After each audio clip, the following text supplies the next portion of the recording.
In the world of co-op, it's very rare to feel like you can have it all. Shared progression is never a guarantee. Easy co-op systems are never a guarantee. You either have local only or online only, rarely both, and forget about combo co-op with each happening at the same time. That died in like 2008. Which brings us to Diablo IV in 2023, one of the most anticipated co-op titles of an incredibly stacked video game year. It promised all of these things I've already mentioned, on top of an engaging story and combat system, which of course is going to make us, the co-op bros, circle it in the calendar the moment we got a release date. So here we are a month after launch to see how it did. Was Diablo IV the co-op game of our dreams, or did it succumb to the typical failures and trappings of most Blizzard games? Let's talk about it. Yeah, let's just watch. Whoa! What the what? That was way cooler than I thought! Oh, dude, that troll did not stand a chance, bro. He literally didn't move. Holy shit. This game is insane sometimes. It just like pops off and you're like not ready for it. So close. Nice, let's go, boys. I think the key there was we had to focus her. Before we dive in, let me briefly go over some of Diablo 4's ease of play features. Diablo 4 offers both online and local co-op. Online is capped at 4 players, while local supports 2 players max and is only available on consoles.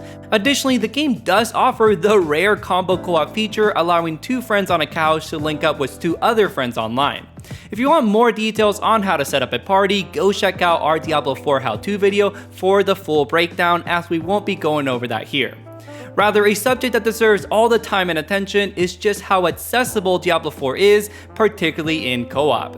The game supports full crossplay and cross-save on any platform, meaning you can play with any of your friends regardless of console choice, and you can also pick up your character progress on any device in which you own the game. That alone is pretty impressive, but shared progression and player agency really take this thing to the next level. While playing with your friends, all players are able to progress both their character and campaign, even in the host world. But you honestly forget you're even in someone's party, because Diablo 4 just makes everything so seamless. Even as technically a second player, you're able to interact with everything the host can, and you'll see your character in major cutscenes opposed to the host. Better yet, starting up a conversation with an NPC will suddenly make additional party members disappear so that it still feels like your story. And if that's somehow not enough for you, let's talk about how brilliant difficulty scaling is handled here. Diablo 4 has a dynamic difficulty scaling system that scales all monsters for each individual player.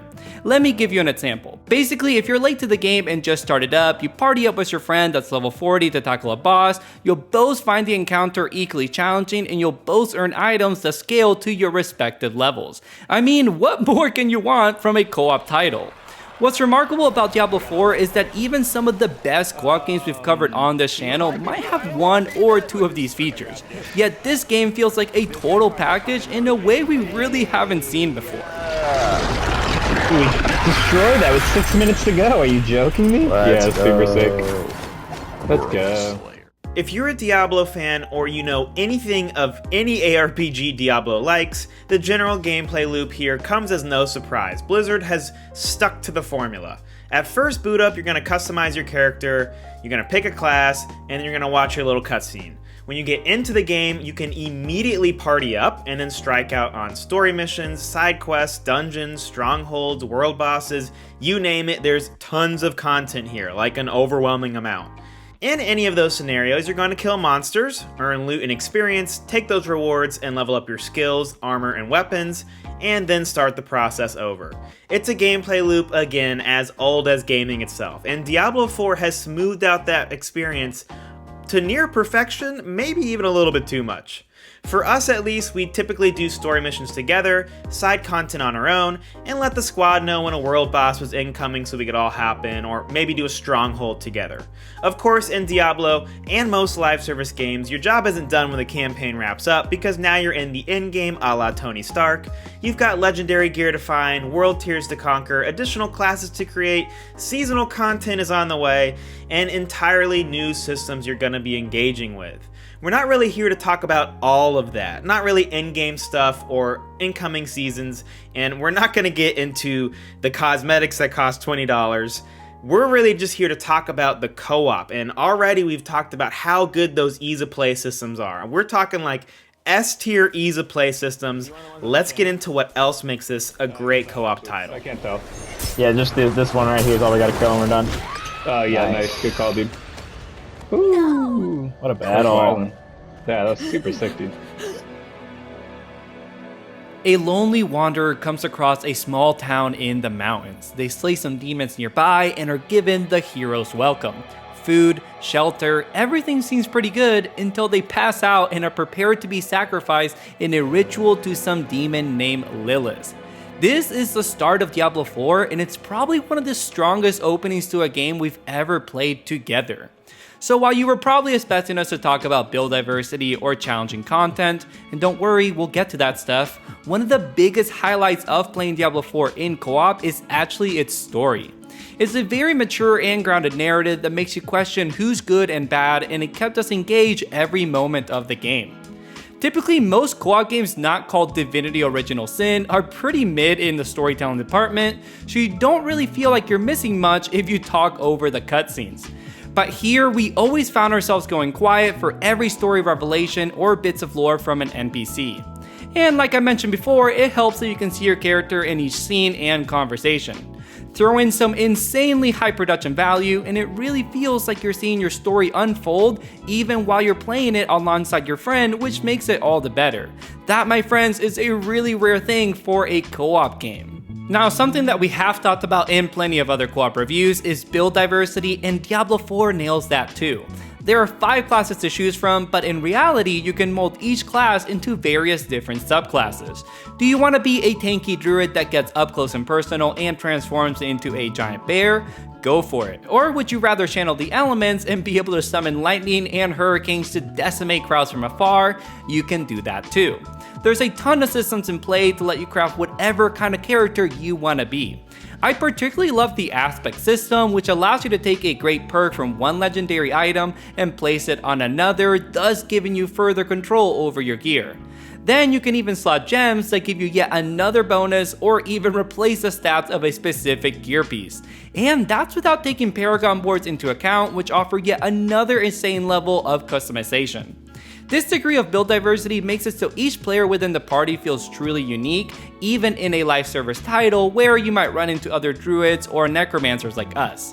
It also gives you some opportunities to create some synergies within the party. I know Andrew's druid can stun enemies, so naturally I'll try to prioritize skills or gear that give me bonus damage against stunned enemies. Additionally, my necromancer is focused on causing the vulnerable status, which is a cool debuff I can provide, making enemies 20% more, well, vulnerable to damage, of course.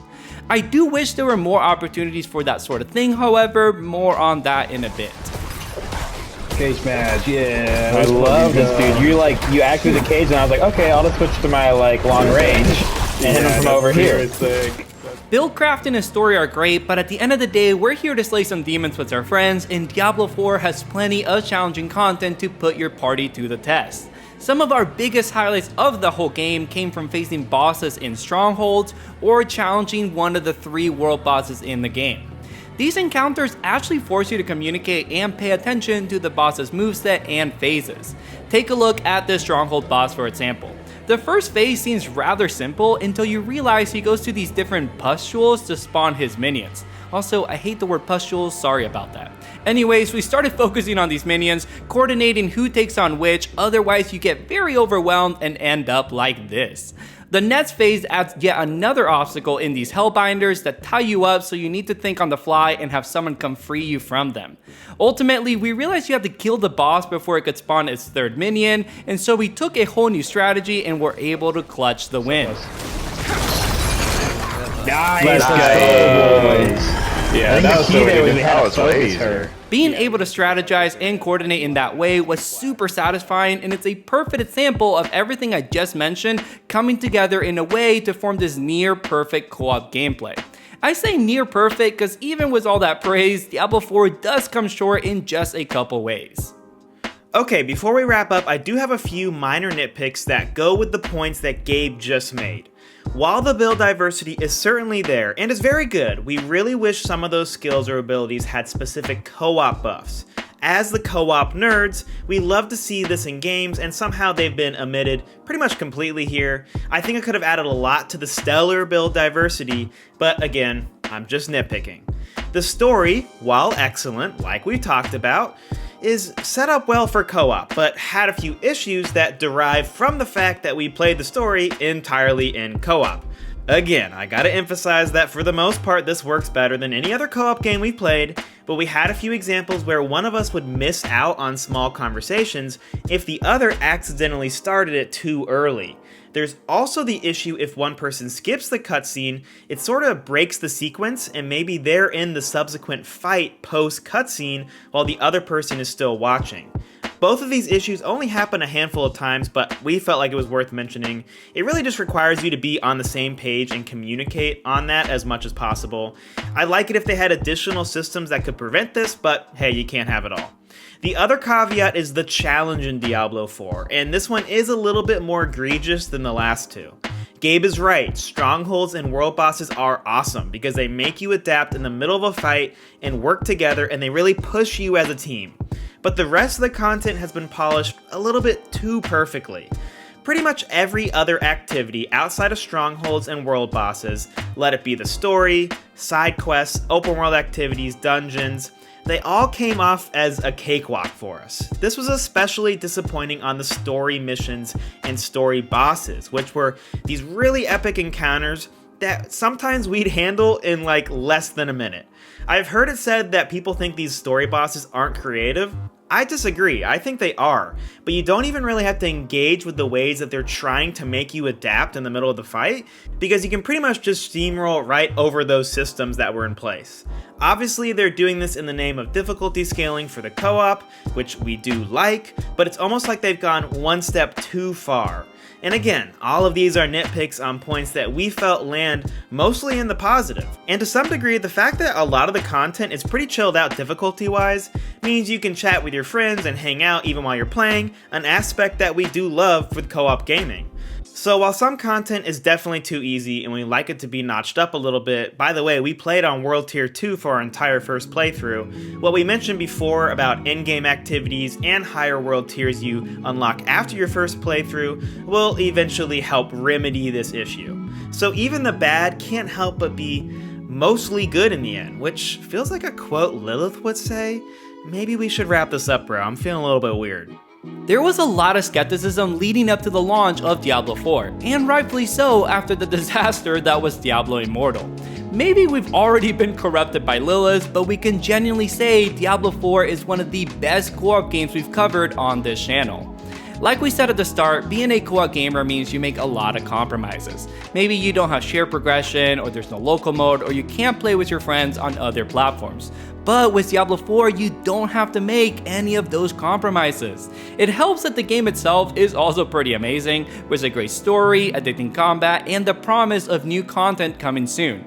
And sure, we don't know what that content will look like, whether the battle pass turns out to be a joke, and if Diablo IV has what it takes to continue to be a great title in the long term. But right now, as it stands, Diablo IV is as complete a package as they come, and yeah, that makes it one of the easiest recommendations we've given on this channel. Alright guys, that's all from us. Thanks so much for watching. We wish we could have got a Diablo 4 review out much closer to launch, but life happens and here we are a month later. Hopefully you still enjoyed it and you still have something that you can take away from it. If you do, go ahead and like, comment, subscribe, do all the YouTube things. We appreciate it. We'll be getting out the monthly in the next few days. We had to focus on this review and now we're moving towards the monthly, so stay tuned for that and we'll catch you on another episode of the Co-op Bros.